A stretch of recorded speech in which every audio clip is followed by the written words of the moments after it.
Roni Bonjak, head of startup programs at Facebook, has employees in Tel Aviv, Paris, London, also in Lagos and Dubai, whose entire purpose is to help startups to take their first steps. I'm honored to invite her to the stage to share some lessons Facebook has learned from working with entrepreneurs around the world. Please welcome Roni Bonjak.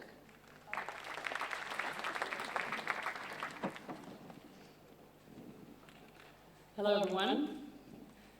Always great to be the last one before the break. My name is Roni. I lead a team at Facebook that runs developer and startup programs in Europe, Middle East, and Africa.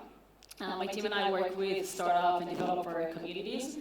We support them through the integration of new products and innovative technologies, and also through programs, such as a program here in Israel called Startup Growth Program that supports consumer-oriented startups in their journey to grow and build consumer businesses out of Israel.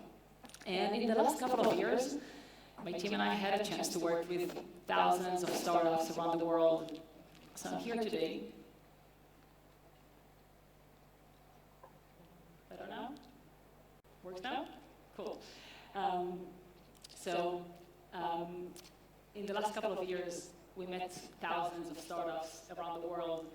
And I'm here today to share with you a couple of lessons that we learned at Facebook that I find relevant to all the startups we work with.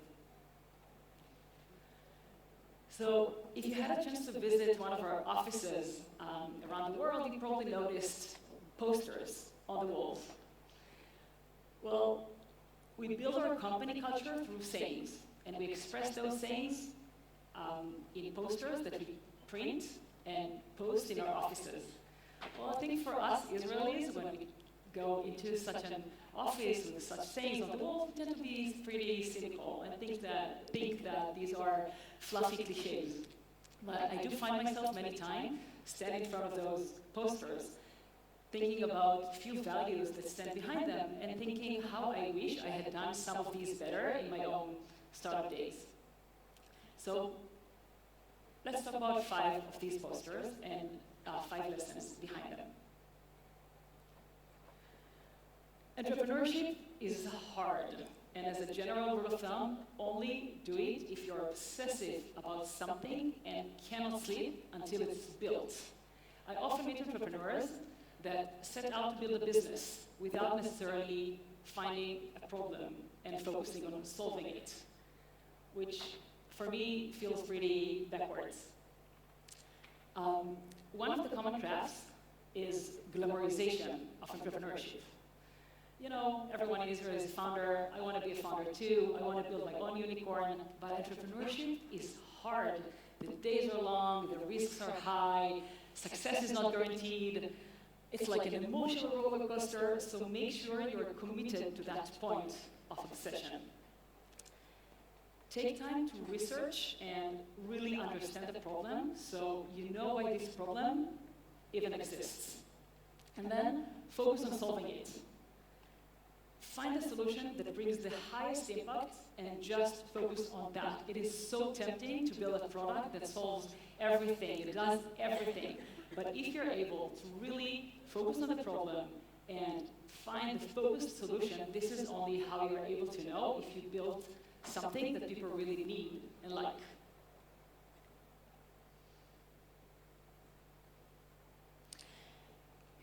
And when you try to focus on impact, don't mistake motion for progress. If you work around the clock, it doesn't necessarily mean that you moved your efforts from point A to point B.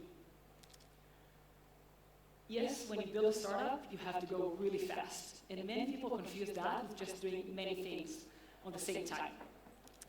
And this is wrong. You have to find this one main thing that you have to do now that will bring you to the next milestone. And really plan your weeks and days accordingly. What is the one most important thing that you have to do now that will bring you to the next stage? One most important thing. You know, a fun fact, and yes, the lesson number 2 is you can't do it all. Prioritization hurts. But fun fact is that the word priority entered into the English language 500 years ago. It only existed as a singular. we started using this word as a plural term, like priorities, only a few decades ago. We're trying to bend reality and to think that we can do it all. But we really have to focus on that one important thing. And yes, it hurts to deprioritize all the other super, super important things that you have to do right now. But if you end up doing all these super important things, you end up just working a lot, moving a lot, but not necessarily in the right direction.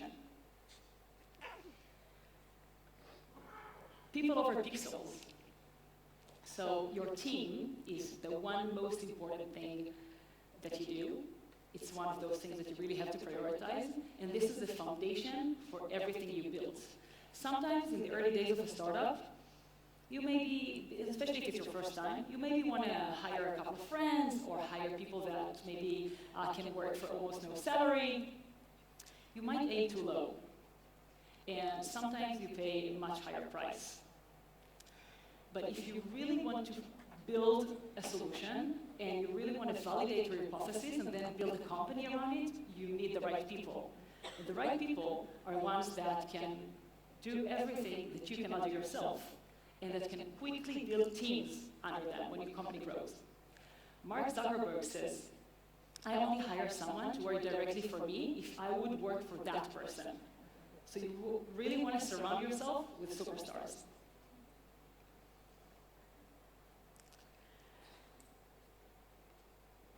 Don't assume other markets have the same problems that you know in your own market. So yeah, here in Israel, for example, it's a super small market, so I assume that you probably target additional markets in the very beginning. So you really want to research how your problem looks like in other markets too. For us at Facebook, yes, we're based in the US, but English is not the first language for more than half of our users. Translation is one thing that is super important, but you also really want to translate cultural context as well. We relearn this lesson again and again about this cultural context thing.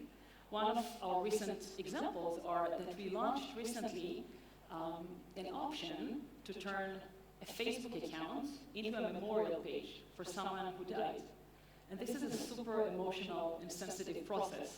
And we found that people really find the benefit of coming together in one page and sharing memories and sharing photos of a loved one that just died.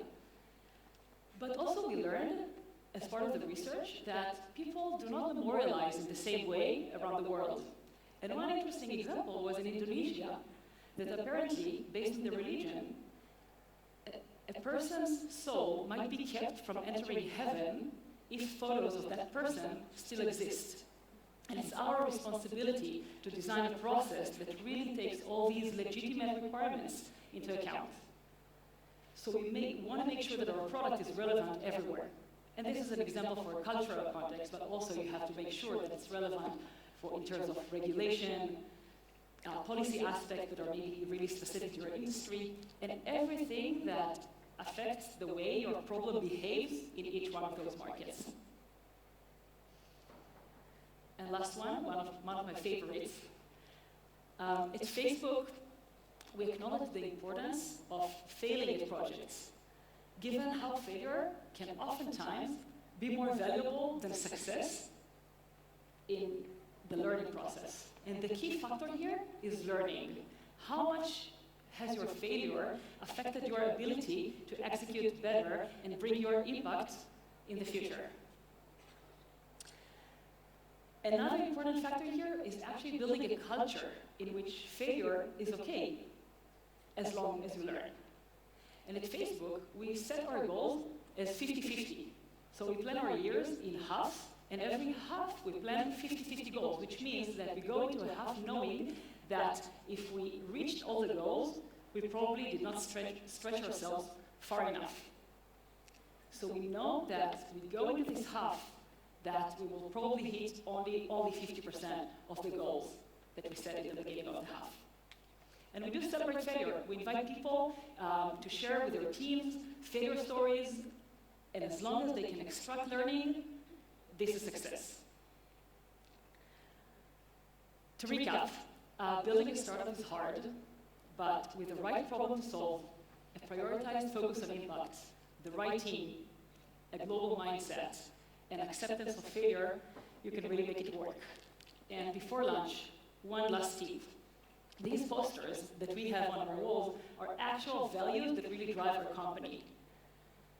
In the very beginning of Facebook, Mark Zuckerberg sat down and articulated how people at Facebook should work. And these values form the way we work today and form the foundation of our company. And these are designed to be working for us at Facebook. For you, you might want to think, what are those values that drive company and makes your company unique? And even if you don't post the posters on the walls, just make sure that you drive your company according to these values. So you keep the company cultures as your company grow. Thank you.